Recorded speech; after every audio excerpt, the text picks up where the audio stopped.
بسم اللہ الرحمن الرحیم۔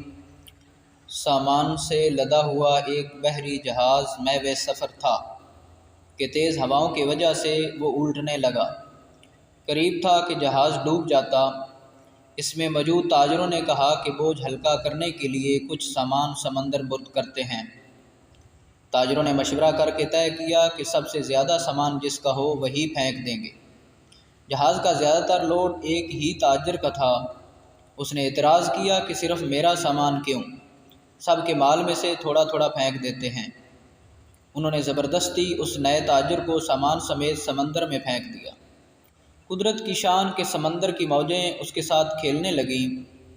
اسے اپنی ہلاکت کا یقین ہو گیا۔ جب ہوش آیا تو کیا دیکھتا ہے کہ لہروں نے اسے ساحل پر پھینک دیا ہے۔ یہ ایک غیر آباد جزیرہ تھا۔ جان بچنے پر اس نے رب کا شکر ادا کیا، اپنی سانسیں بحال کی، وہاں پڑی لکڑیوں کو جمع کر کے سر چھپانے کے لیے ایک جھونپڑی سی بنائی۔ اگلے روز اسے کچھ خرگوش بھی نظر آئے۔ ان کا شکار کر کے گزر بسر کرتا رہا۔ ایک دن ایسا ہوا کہ وہ کھانا پکا رہا تھا کہ اس کی جھونپڑی کو آگ لگ گئی۔ اس نے بہت کوشش کی مگر آگ پر قابو نہ پا سکا۔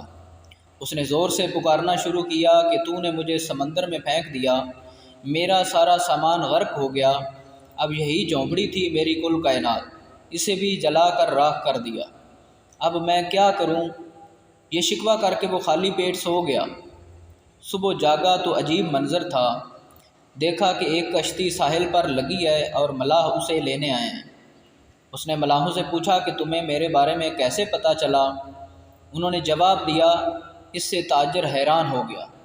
ملاحوں نے کہا کہ ہمیں پتہ تھا کہ یہ جزیرہ غیر آباد ہے۔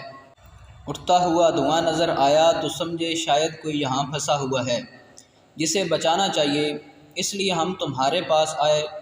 پھر تاجر نے اپنا پورا قصہ سنایا تو ملاحوں نے یہ کہہ کر اسے مزید حیران کر دیا کہ جس جہاز سے تمہیں سمندر میں پھینکا گیا وہ آگے جا کر غرق ہو گیا۔ یہ سن کر تاجر سجدے میں گر گیا، رب کا شکر ادا کرنے لگا اور کہا کہ پاک ہے وہ ذات جس نے مجھے بچانے کے لیے تاجروں کے ہاتھوں سمندر میں پھینکوایا۔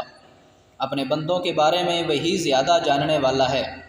حالات جتنے بھی سخت ہو جائیں، اللہ کی رحمت سے مایوس نہ ہوں، ہر حال میں اپنے رب پر بھروسہ رکھیے۔ تو امید ہے دوستو آپ کو یہ تحریر پسند آئی ہوگی۔ اگر یہ تحریر پسند آئی ہے تو ہمارے چینل جی کے وائس کو سبسکرائب کر دیں اور اس ویڈیو کو شیئر کر دیں۔